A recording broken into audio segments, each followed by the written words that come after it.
കൊടുക്കാമെന്ന് പറഞ്ഞ പൊന്നും പണം ഇതുവരെ ഉണ്ടായിട്ടില്ല. നിശ്ചയിച്ച കല്യാണം മാറിപ്പോകുന്നതിലും വലിയ നാണക്കേട് വേറെ ഉണ്ടോ? അതുകൊണ്ട് കിടപ്പാടം വിറ്റിട്ടാണെങ്കിലും ശരി നമുക്ക് ഈ കല്യാണം നടത്തണം. കല്യാണം എന്നൊക്കെ പറയുന്നത് ഒരു യോഗമാ. അത് ഞാൻ എന്റെ മരുമക്കളോട് പ്രത്യേകിച്ച് പറയണമെന്നില്ലല്ലോ. 25,000 രൂപ 25 പവനുമാണ് പ്രസന്നയ്ക്ക് കൊടുക്കാമെന്ന് പറഞ്ഞിരിക്കുന്നത്. ഇതിൽ 10 പവൻ ഒരു കൊല്ലം കഴിഞ്ഞു കൊടുത്താൽ മതി എന്ന് അവരേറ്റിട്ടുണ്ട്. കല്യാണ ചെലവ് 25,000 രൂപയും പ്രശാന്തും പ്രദീപും കൂടെ ഉണ്ടാക്കാമെന്നാ പറഞ്ഞിരിക്കുന്നത്. ഇനി 15 പവൻ കൂടി വേണം. അതിൽ 3 പവന്റെ സ്വർണം അവിടെ ദേഹത്ത് തന്നെ ഉണ്ട്. ദാ ഈ മാലയും വളയും കൂടെ 4-4.5 പവനുണ്ട്. ഇത് വിൽക്കുകയോ മാറ്റിയെടുക്കുകയോ എന്ത് വേണമെങ്കിലും ചെയ്യും. ഇന്ന്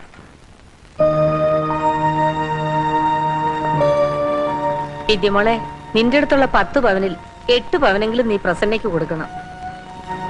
ആഭരണങ്ങൾ കാശുണ്ടാവുമ്പോ ഇനിയും വാങ്ങാമല്ലോ. അമ്മയ്ക്ക് 2 മരുമക്കളുണ്ടല്ലോ. ഒരു തരി സ്വർണം ഞാൻ തരികയല്ല. എന്റെ അച്ഛൻ എനിക്ക് സ്വർണം തന്നതേ പ്രസന്നയെ കെട്ടിച്ചയക്കാനല്ല. ഞാൻ തരുന്നോണ്ട് മാത്രം തികയില്ലല്ലോ. വനജ കൂടി വിചാരിച്ചാൽ അതിനോറെ പുളിക്കും. ഞാൻ വെറും കഴുത്തോടു കൂടി നടക്കണമെന്നായിരിക്കും. അതിന് എന്നെ കിട്ടില്ല. അവളെ പറഞ്ഞിട്ട് കാര്യമില്ല. ചെറുപ്പത്തിലെ സ്വർണ്ണം വിട്ട് ശീലിച്ച കുട്ടിയല്ലേ. പ്രസന്നയുടെ കല്യാണം നടക്കണമെങ്കിൽ നിന്റെ ആഭരണങ്ങളും കൂടെ വേണം. നിനക്ക് തരാൻ മനസ്സുണ്ടാകുമെന്ന് എനിക്കറിയാം.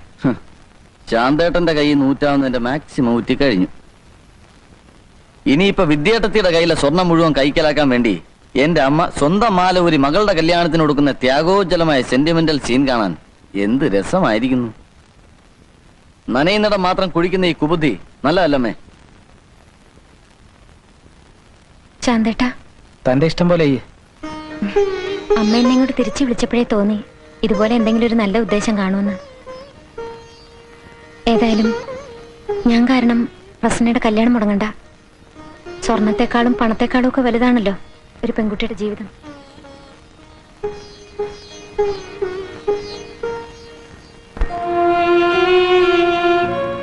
ഒരുപാട് കഷ്ടപ്പെട്ടിട്ടാ എന്റെ അച്ഛൻ എനിക്ക് ഈ സ്വർണം തന്നത്.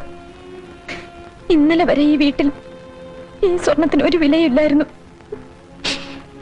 എന്റെ അച്ഛന്റെ പ്രയത്നം സ്വന്തം മക്കൾക്ക് ഉപകരിച്ചില്ലെങ്കിലും ഈ വീട്ടിലെ ഒരു കുട്ടിക്ക് മംഗല്യ ഭാഗ്യം ഉണ്ടായല്ലോ.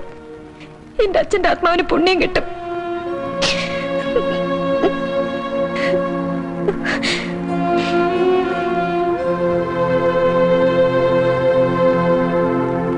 അമ്മയ്ക്കിപ്പോ മനസ്സിലായല്ലോ, മക്കള് 2 ലക്ഷമോ 4 ലക്ഷമോ സ്ത്രീധനം വാങ്ങിച്ച് കല്യാണം കഴിക്കുന്നോണ്ട് കാര്യമൊന്നുമില്ലെന്ന്. പെട്ടിയിലിരിക്കുന്ന അട്ടിക്കണക്കിന് നോട്ടുകളേക്കാൾ ആവശ്യത്തിന് ഉപകരിക്കുന്ന നാണയങ്ങൾക്കാണ് അമ്മ വില.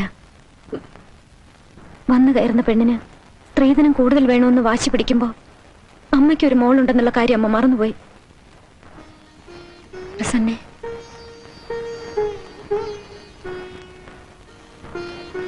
നീ എന്നെ ഒരുപാട് വേദനിപ്പിച്ചിട്ടുണ്ട്.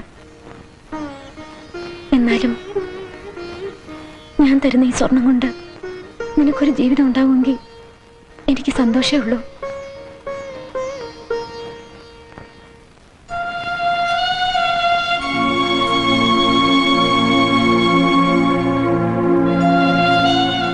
ഇത് ശാന്തേട്ടൻ എന്റെ കഴുത്തിൽ കെട്ടിയ താലിമാലയാണ്.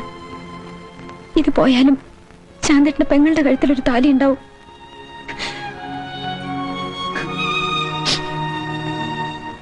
അമ്മേ, ഇതിലും ഭേദം എല്ലാവരുടെ വിഷം കഴിച്ചാൽ ചാവുന്നായിരുന്നു.